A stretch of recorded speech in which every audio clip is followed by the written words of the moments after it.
25 अगस्त 2013 revise course अव्यक्त महावाक्य 23 अप्रैल 1977।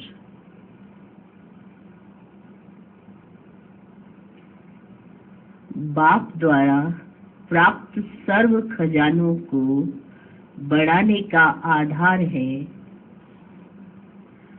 बाप द्वारा प्राप्त सर्व खजानों को बढ़ाने का आधार है महादानी बनना। महादानी बनना। बाप द्वारा प्राप्त सर्व खजानों को बढ़ाने का आधार है महादानी बनना। खजाने आपके पास बढ़ते जाएं, उसका आधार ही है दान करना, माना महादानी बनना। बाप दादा सभी बच्चों को सब खजानों से संपन्न स्वरूप में देख रहे हैं। एक ही सर्वाधिकार देने वाला एक ही समय सभी को समान अधिकार देते हैं। कौन? बाप दादा एक ही समय पर सबको समान अधिकार देते हैं, अलग अलग नहीं देते हैं। किसको गुप्त विशेष खजाना अलग नहीं देते हैं, लेकिन रिजल्ट में रिजल्ट में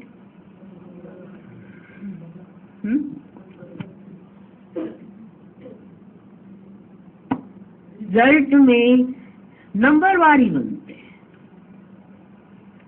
बाप एक, खजाने एक समान, सब बच्चों को अधिकार स्वरूप में एक समान ही खजाने देते हैं, अलग कोई विशेष खजाना किसी को नहीं देते हैं। फिर भी रिजल्ट में नंबरवार ही बनते हैं।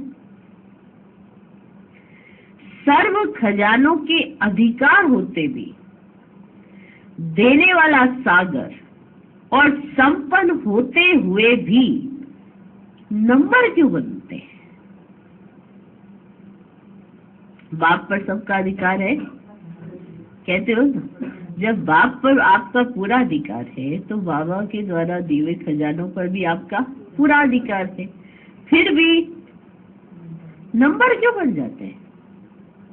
और कहने में आता है कि नंबरवार पुरुषार्थ अनुसार नंबर क्यों बन जाते हैं?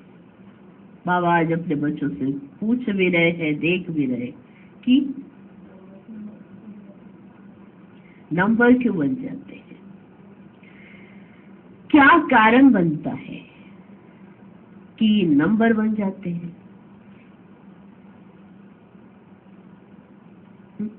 सोचने वाली बात है ना। अधिकार एक से एक समान ही लेने हैं, सर्व खजाने भी एक जैसे ही मिले हैं, फिर भी नंबर क्यों बन जाते हैं? समाने क्या कारण है? समाने की शक्ति अपनी परसेंटेज में है। आज विशेष बाप दादा बता रहे हैं कि नंबर क्यों बन जाते हैं। कारण क्या है? पढ़ाने वाला एक है, पढ़ने वाले सब एक जैसा ही, बाबा सबको एक जैसा ही पढ़ा रहे हैं, फिर भी नंबर क्यों बन जाते हैं? क्योंकि समाने की शक्ति सब में अपनी परसेंटेज में है।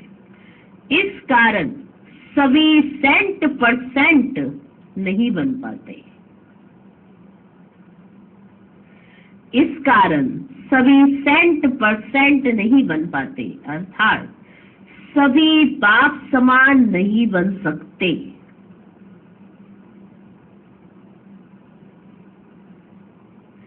सभी बाप समान नहीं बन सकते। संकल्प सभी का है, आप सबका है, सभी का है, लेकिन स्वरूप में ला नहीं सकते। संकल्प सभी का है, लेकिन स्वरूप में ला नहीं सकते। हर एक को अपने खजानों की परसेंटेज चेक करनी चाहिए कि सभी से ज्यादा कौन सा खजाना है। हर एक को अपनी परसेंटेज को चेक करना चाहिए कि सभी से ज्यादा कौन सा खजाना है जिसको व्यर्थ करने से सर्व खजानों में भी कमी हो जाती है, और वह खजाना मैच्योरिटी व्यर्थ करते हैं।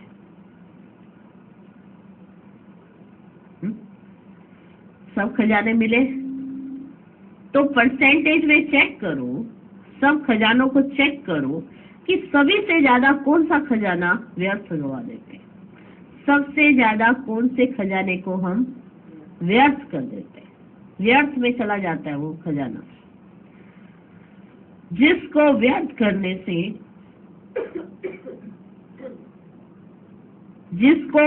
करने से सर्व खजानों में भी कमी आ जाती है, और वह खजाना मेजॉरिटी व्यर्थ करते हैं। वो कौन सा खजाना है?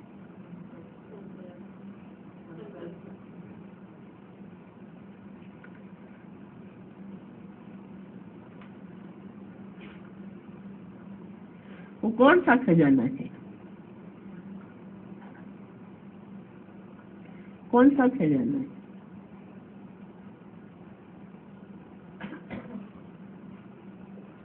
बताइए। सबका एक ही उत्तर है। हाँ, सबका एक ही उत्तर है।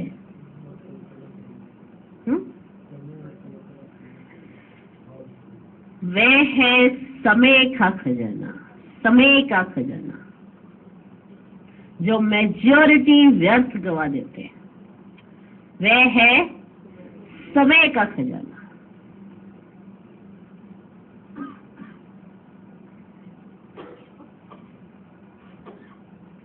यदि समय के खजाने को सदा स्वयं के व सर्व के कल्याण के प्रति लगाते रहो तो अन्य सर्व खजाने स्वतः ही जमा जाएंगे। अगर समय के खजाने को अपने और दूसरों के प्रति, सर्व के प्रति लगाते रहोगे तो दूसरे सब खजाने क्या होंगे? जमा हो जाएंगे। संकल्प के खजाने में सदा कल्याणकारी भावना के आधार पर हर सेकंड में अनेक पद्मों की कमाई कर सकते हो, क्योंकि संकल्प अपने प्रति और दूसरों के प्रति शुभ रख रहे हो, तो आप हर सेकंड में अनेक पद्मों की कमाई कर सकते हो। सर्व शक्तियों के खजानों को कल्याण करने के कार्य में लगाते रहने से महादानी बनने के आधार से एक का पदम गुना सर्व शक्तियों का खजाना बढ़ता जाएगा। सुना? समय का खजाना व्यर्थ गवा देते हैं। अगर समय का खजाना सफल करे तो संकल्प के खजाने क्या होगा? ऑटोमेटिकली अपने प्रति दूसरों के प्रति कल्याणकारी रहेगा कि नहीं रहेगा? संकल्प वो हो जाएंगे और एक सेकंड से अनेक पद्मों की कमाई जमा कर सकते हो। ये रहा संकल्प का खजाना। और तीसरा है शक्तियों का खजाना। शक्तियों के खजाने से अपना भी कल्याण कर सकते, दूसरों का भी कर सकते हो। महादानी बनने के आधार से एक का पदम गुना सर्व शक्तियों का खजाना बढ़ता जाएगा आपका। अगर आप क्या बन जाएंगे? महादानी। तो एक देना 10 पाना नहीं, लेकिन एक देना पदम पाना। समझा? समय, संकल्प और सर्व शक्तियों का खजाना। समय के खजाने को मेजॉरिटी व्यर्थ गवा देते हैं। अगर वो सफल करे तो खजाने ऑटोमेटिकली, दूसरे खजाने जो है वो जमा हो जाएंगे, जिसमें से है संकल्प का खजाना जो सदा कल्याणकारी भावना के आधार पर आगे बढ़ते जाएंगे।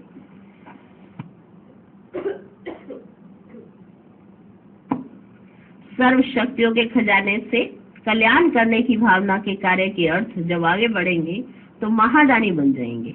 अपने प्रति भी यूज करेंगे और दूसरों के प्रति भी यूज होंगे। तो एक से पदम गुना जमा होता जाएगा। एक का 10 नहीं बनेगा, एक का पदम बनेगा। ध्यान देना। आगे है ज्ञान का खजाना। ज्ञान का खजाना समय की पहचान के कारण अब नहीं तो कभी नहीं दे सकेंगे। समझ रहे हो, एक पॉइंट दूसरे पॉइंट के साथ मिला जुला है, इसीलिए पीछे से छोड़ते नहीं जाना, आगे बढ़ते जाना, ऐसा नहीं करना, पीछे से जुड़ के ही आगे समझ आएगी कि ज्ञान का खजाना समय की पहचान के कारण अब नहीं तो कभी नहीं दे सकेंगे। अगर समय की पहचान नहीं होगी तो ज्ञान का खजाना बांट नहीं सकेंगे।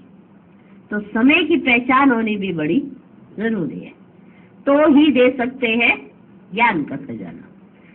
अब देंगे तो भविष्य में अनेक जन्म प्राप्त होगा। इस आधार पर समय के महत्व के कारण सदा विश्व सेवाधारी बनने से सेवा का प्रत्यक्ष फल खुशी का खजाना अखुट बन जाता है। हम आपसे पूछेंगे कौन कौन से खजाने आज बाबा ने कहे, इसलिए ध्यान देना। अब देंगे तो भविष्य में अनेक जन्म प्राप्त होगा। इस आधार पर समय के महत्व के कारण सदा विश्व सेवाधारी बनने से सेवा का प्रत्यक्ष फल खुशी का खजाना अखुट बन जाता है। श्वासों का खजाना, श्वासों का खजाना समय के महत्व प्रमाण एक का पदम गुना बनने के वरदान का समय समझने से, अर्थात कर्म और फल की गुह्य गति समझने से, व्यर्थ श्वासों को सफल बनाने की सदा स्मृति रहने से, श्रेष्ठ कर्मों का खाता व श्रेष्ठ कर्मों का सूक्ष्म संस्कार रूप में बना हुआ खजाना स्वतः ही भरता जाता है। सबसे पहले बाबा ने कहा सबसे ज्यादा व्यर्थ गवाते हैं समय के खजाने। अगर उसे व्यर्थ नहीं गवाएं तो सब खजाने अपने आप जमा हो जाएंगे। फिर आपने सुना अगर उसे व्यर्थ नहीं गवाते हैं तो कैसे कैसे जमा होता जाता है। तो पहला था समय का खजाना व्यर्थ गवाया तो कैसे हो जाएंगे। अब समय का खजाना सफल कर रहे हैं तो सबसे पहले कौन सा खजाना जमा होगा? संकल्पों का खजाना, और उसके बाद सर्वशक्तियों का, फिर महादानी बन जाएंगे, एक का पदम मिलेगा। उसके बाद ज्ञान का खजाना, क्योंकि समय की पहचान हो गई तो ज्ञान का खजाना जमा हो सकता है। उसके बाद श्वासों का खजाना,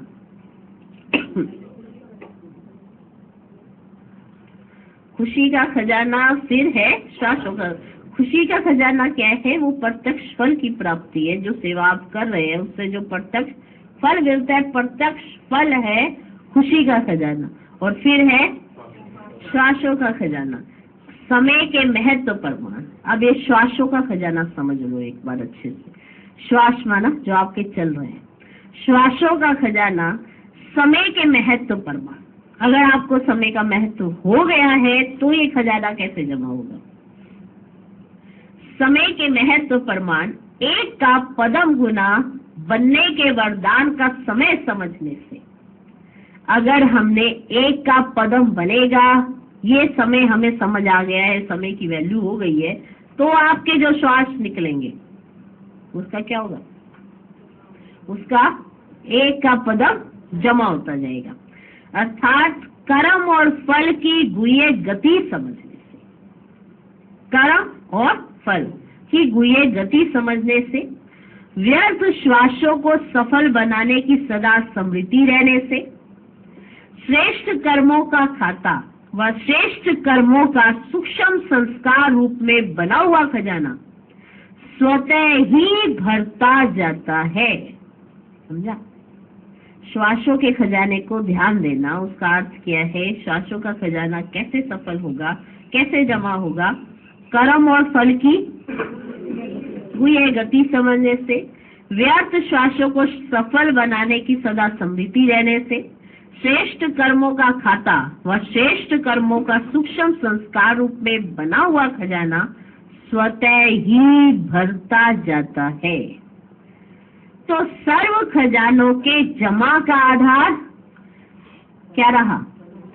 समय के श्रेष्ठ खजानों को सफल करो तो सदा और सर्व सफलता मूर्त सहज बन जाएगी। तो सारे खजाने किस आधार पर जमा हो सकते हैं? समय के खजाने पर। ठीक, पक्का समझ में आ गया हम सबको?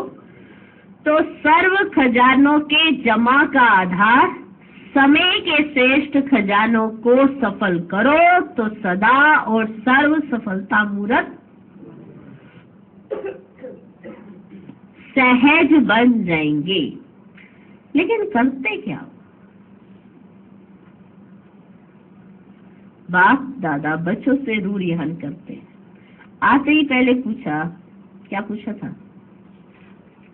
आते ही पहले पूछा था, याद आया कि नंबर वार क्यों है, नंबर क्यों हो जाते हैं, जबकि मैं सबको सर्व खजाने देता हूँ, फिर भी ये नंबर वार क्यों हो जाते हैं?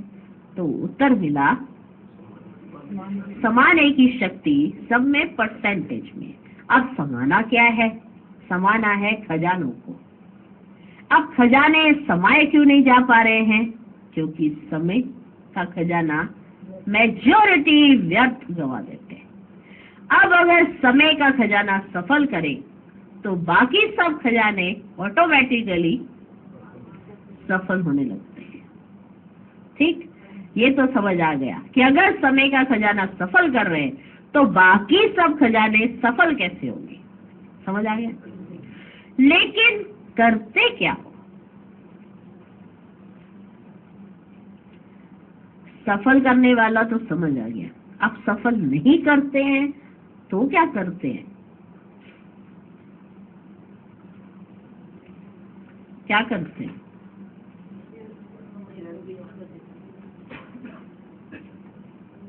रोयल शब्दों में क्या कहेंगे उसे?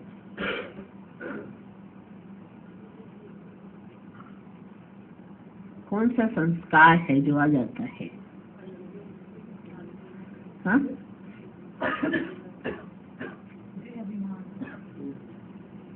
संस्कार। लेकिन करते क्या हो? अलबेला। अलबेला कौन होता है? जिससे समय की वैल्यू नहीं है और वो रहता है उसके अंदर अलबेलापन। अलबेला अर्थात करने के समय करते हुए भी उस समय जानते नहीं हो कि कर रहे हैं, पीछे पश्चाताप करते। जब कर रहे होते हैं उस समय नहीं जानते हो कि कर रहे हैं, पीछे पश्चाताप करते हैं। अलबेलापन माना अलबेले हो जाते हैं। जब हो रहा होता है, अलबेलापन आ रहा होता है, उस समय जानते नहीं हो कि कर रहे हैं, पीछे पश्चाताप करते हैं। पीछे पश्चाताप करते हो। इस कारण डबल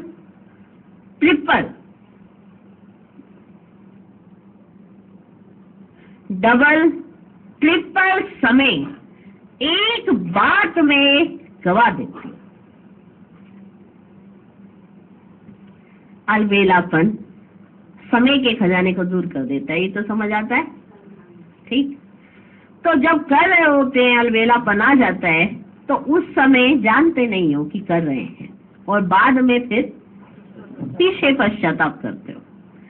इसी कारण डबल ट्रिपल समय एक ही बात में गवा देते हो। एक करने का समय जब कर रहे होते हो वो अब समय का खजाना व्यर्थ कैसे जाता वो सुना रहे बाबा। सफल कैसे जाता और क्या क्या मिलता वो तो समझ आ गया, लेकिन जब व्यर्थ जाता है तो क्या गंवा देते हो वो सुन रहे। और कैसे गंवाते हैं ये बता रहा हूँ। इतनी डिटेल में तो कोई भी नहीं बताएगा, ध्यान देना। इस कारण एक ही समय पर डबल ट्रिपल एक ही बात में गंवा देते हो। एक करने का समय, दूसरा महसूस करने का समय। एक जब करा वो समय गया, दूसरा महसूस करने का समय, तीसरा पश्चाताप करने का समय, चौथा फिर उसको चेक करने के बाद चेंज करने का समय। ठीक, समय कैसे गवाते हो? एक ही बात पर डबल और ट्रिपल समय को गवाते हो। कौन सी बात पर? एक ही बात पर डबल और ट्रिपल समय को गवाते हो। एक करने का समय, दूसरा महसूस करने का समय, तीसरा पश्चाताप करने का समय और चौथा फिर उसको चेक करके चेंज करने का समय। तो एक छोटी सी बात में इतना समय व्यर्थ कर देते हो। किया वो समय गया, दूसरा महसूस किया वो समय गया, तीसरा पश्चाताप किया और चौथा चेक करके चेंज करने का समय। और फिर बार बार पश्चाताप करते रहने के कारण, कर्मों का फल संस्कार रूप में पश्चाताप के संस्कार बन जाते हैं। बहुत गुह्य बात है, इसको बहुत ध्यान से समझना। करते क्या है? एक तो जब कर रहे थे व्यर्थ, उस समय याद ही नहीं आया, करके फिर महसूस किया, फिर प्रायश्चित किया और फिर बार बार उसको रिपीट करते रहते हैं। और जब बार बार ऐसे करते रहते हैं, किसी चीज को बार बार दोहराया जाता है तो वो क्या बन जाता है? संस्कार बन जाता है। जिस चीज को बार बार दोहराया जाएगा वही तो संस्कार बनेगा। ये बात हम भूल ही जाते हैं। बाबा ने कहा श्रेष्ठ स्मृतियों को बार बार दोहराया जाए, यही कहा ना। अब हम बार बार प्रायश्चित वाले, बार बार अपनी कमियों को महसूस करने वाले, बार बार समय को व्यर्थ गंवाने वाले संकल्प बार बार रिवाइज कर रहे हैं तो वो क्या बन जाएगी? संस्कार।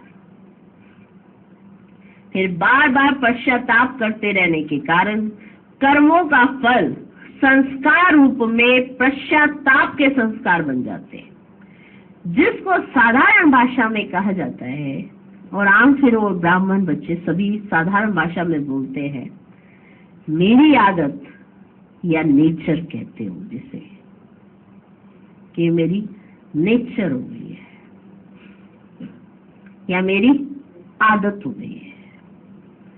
तो कोई बार बार आपको रोते दिखाई दे तो क्या कहते हैं? रोना आदत ही है, घड़ी घड़ी रोने की। तो जब घड़ी घड़ी कोई ऐसे रोने लग जाए तो दूसरा उसकी तरफ ध्यान नहीं देता। हमारी तो नेचर ही हो गई है घड़ी घड़ी रोने की। तो ये क्या हो जाती है फिर? पश्चाताप बार बार अंदर, क्योंकि एक तो सामने से कहना होता प्रायश्चित करना, एक अंदर ही चले जा रहा है प्रायश्चित महसूस किया जा रहा है अंदर ही अंदर। तो कर्मों का फल संस्कार रूप में पश्चाताप के संस्कार बन जाते हैं, जिसको साधारण भाषा में मेरी आदत या नेचर कहते हो। नेचुरल नेचर ब्राह्मणों की सदा सर्व प्राप्ति की है। जो नेचुरल नेचर है ब्राह्मणों की, वो सर्व प्राप्ति की है। अर्थात ब्राह्मणों के आदि अनादि संस्कार विजय के हैं, अर्थात संपन्न बनने के हैं। पश्चाताप के संस्कार ब्राह्मणों के नहीं हैं। ये क्षत्रियपन के संस्कार हैं।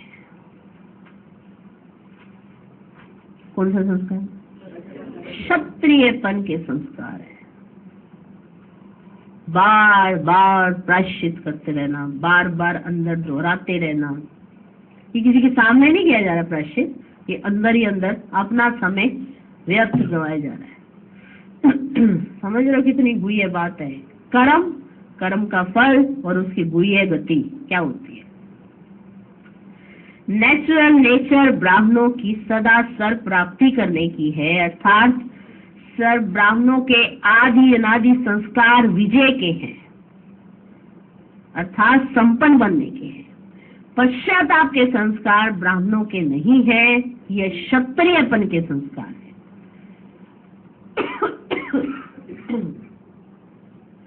चंद्रवंशी के संस्कार हैं, यह चंद्रवंशी के संस्कार हैं। सूर्यवंशी सदा सर्व प्राप्ति संपन्न स्वरूप है। सूर्यवंशी सदा सर्व प्राप्ति संपन्न स्वरूप है। चंद्रवंशी बार बार अपने आप में व बाप से इन शब्दों में पश्चाताप करते हैं, ऐसे सोचना नहीं चाहिए था, बोलना नहीं चाहिए था, करना नहीं चाहिए था, लेकिन हो गया, अब से नहीं करेंगे।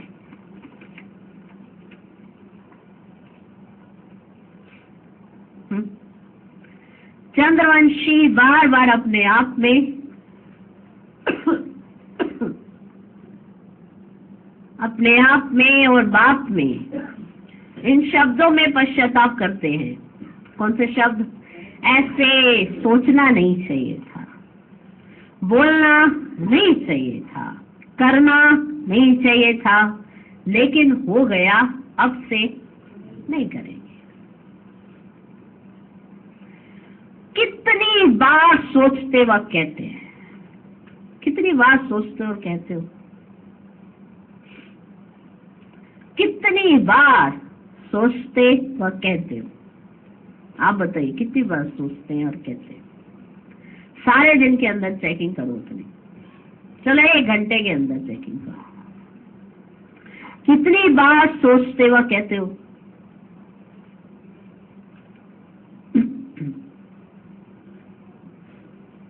यह भी रॉयल रूप का पश्चाताप ही है,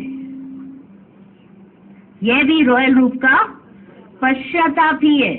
समझा? कौन से संस्कार हैं? कौन से संस्कार हैं ये? सूर्यवंशी के व चंद्रवंशी के। आज संस्कारों का साक्षात्कार हो रहा है कि नहीं हो रहा है? सब कहाँ खड़े हुए दिखाई दे रहे अपने आप को? सूर्यवंशी में, चंद्रवंशी में। रॉयल रूप का साक्षात्कार बाबा आज करा रहे हैं। देखो बच्चों, सूर्यवंशी के संस्कार हुए या चंद्रवंशी के? बहुत समय के संस्कार समय पर धोखा दे देते हैं। आप बहुत कोशिश करते हो, जैसे कोई बहुत बड़ा प्रोग्राम है और आपने बहुत कोशिश की कि आज तो हम बिल्कुल एक्यूरेट, हमारे माथे पे बिल्कुल शिकन नहीं आनी चाहिए, लेकिन संस्कार बना हुआ है जो वो संस्कार इतना धोखा दे रहा है कि अंदर बुद्धि में चल रहा है कि ये काम मुझे नहीं करना है, ये काम मुझे नहीं करना है, फिर भी संस्कार बना हुआ है, तो वो समय आने पर वो धोखा दे देता है। इसलिए कहते हैं मेहनत तो हम 1-2 मास से बड़ी कर रहे थे, लेकिन उस संस्कार को हमने ऐसे ही फॉरगेट, ऐसे ही डोंट केयर करना शुरू कर दिया, लेकिन अपने ओरिजिनल संस्कारों को स्वरूप में नहीं लाया। जब तक आप अपने ओरिजिनल संस्कारों को स्वरूप में नहीं लाओगे, तो वो जो पुराने संस्कार वो जाएंगे कहाँ से? जिस चीज की प्रैक्टिस ज्यादा होगी वही तो सामने आएगा, है कि नहीं है? तो जिस संस्कार की प्रैक्टिस होगी वही संस्कार समय पर हमें धोखा दे देगा। हम कहें हमारा तो मोह नहीं है, बिल्कुल मोह नहीं है हमारा, ना घर से ना किसी चीज से हमारा मोह नहीं है। अचानक से बाबा कहते हैं आ जाओ बच्चे, कोई बाबा उसका स्वरूप वैसा थोड़ा दिखाएगा कि मैं आवाज लगाऊंगा या फोन करूंगा या चिट्ठी डाली जाएगी। वो तो बात कुछ भी हो सकती है, स्वरूप तो उसका कुछ और भी हो सकता है, सिंपल साधारण वे में भी हो सकता है कि बच्चे पहुंचे नहीं, तुम ऐसे प्रोग्राम था, तुम पहुंचे नहीं बच्चे, साधारण स्वरूप से, ऐसे बड़ों ने बुलाया, निमित्त ने बुलाया, साधारण स्वरूप से। लेकिन सबके अपने अपने मोह के जाल इतने थे कि सब बैठ गए वहीं पर। सोचा चलो अभी नहीं, अगली बार सही, अभी नहीं तो अगली बार सही, फिर अभी नहीं अगली बार सही। ऐसा तो हमेशा होते आया है, तो अभी समय थोड़ा आया है तो अगली बार कर लेंगे। और अगली बार वो आती ही नहीं है, क्योंकि वही अंतिम बार थी। इसीलिए कहा जाता है हर घड़ी को अगर अंतिम घड़ी समझे तो उस घड़ी की वैल्यू हमेशा रहेगी। नहीं समझा जाता, इसीलिए उस चक्रव्यूह में बच्चे धोखा खा ही लेंगे। हर घड़ी अंतिम घड़ी हो तब एक एक घड़ी की वैल्यू रहती है, और उस घड़ी में मेरे बाबा ने क्या कहा है वो हमारी स्मृति में आ जाएगा, और हम बाबा की ही सुनेंगे, बाकी किसी की नहीं सुनेंगे। बाकी भी आपकी सुनेंगे, फिर वो किसी की नहीं सुनेंगे। पर जब आप बाप की सुनेंगे तब वो आपकी सुनेंगे। ऐसे कैसे सुन लेंगे? क्योंकि आप खुद ही परसेंटेज में बाप की सुनते हो, तो कितनी परसेंटेज में वो आपकी सुनेंगे? हमने भी तो मार्जिन रख दी है ना कि इतने परसेंट में हम बाप की सुनेंगे, इतने परसेंट में घर वालों की सुनेंगे, इतने परसेंट में दुनियादारों की सुनेंगे। तो दुनिया वाले भी आपकी कितने परसेंट में सुनेंगे? अगर आप 100 में से कुछ परसेंट में सुनते हो तो दुनिया वाले भी कितने परसेंट में सुन पाएंगे? ये तो आधार है ना। जितना आप बाप के करीब होंगे उतना आपके द्वारा दूसरे बाप के करीब जाएंगे, वरना नहीं जा सकते। तो अभी बात बाबा हमें समझा रहे हैं संस्कार धोखा कैसे देते हैं। बहुत समय से सोचा कि इस बार जो होगा ना एकदम यूनिक, बहुत अच्छा, लेकिन अचानक कोई ऐसी बात आ गई, सब का सब धरा का धरा रह गया, धराशायी हो गए जिसे कहते हैं। आत्मा ही धराशायी हो गई। मोह कहा ऐसा पेपर तो आज तक नहीं आया, और ना आना चाहिए था, लेकिन बाबा और माया में से किसी एक को चुनना था। तो माया का हाथ पकड़ा, बाप का हाथ छूटा। पर मानेगी नहीं आत्मा कि मेरे से बाप का हाथ छूटा है, क्योंकि बाबा तो अंदर याद है ना। समझे? तो संस्कार धोखा कैसे देते हैं? क्योंकि वो संस्कार पक्के हो जाते हैं तो समय आने पर वो धोखा ऑटोमेटिकली दे देते हैं। तो पहले स्वयं के धोखे से बचाओ, जो खुद ही खुद को धोखा दे रहे हो। बार बार सोच के समय की वैल्यू को कम करते रहते हो। पहले स्वयं के धोखे से बचाओ, तो समय के धोखे से भी बच जाएंगे। माया के अनेक प्रकार के धोखे से भी बच जाएंगे, जब स्वयं के धोखे से बचाएंगे आप।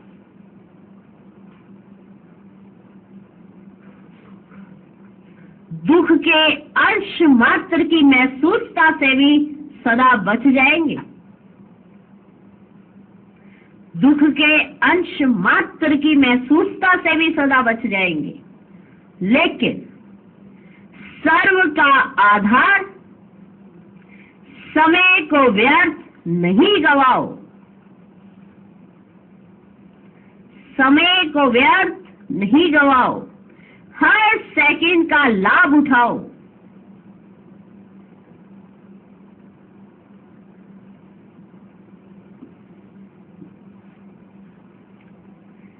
समय के वरदानों को स्वयं प्रति और सर्व के प्रति कार्य में लगाओ।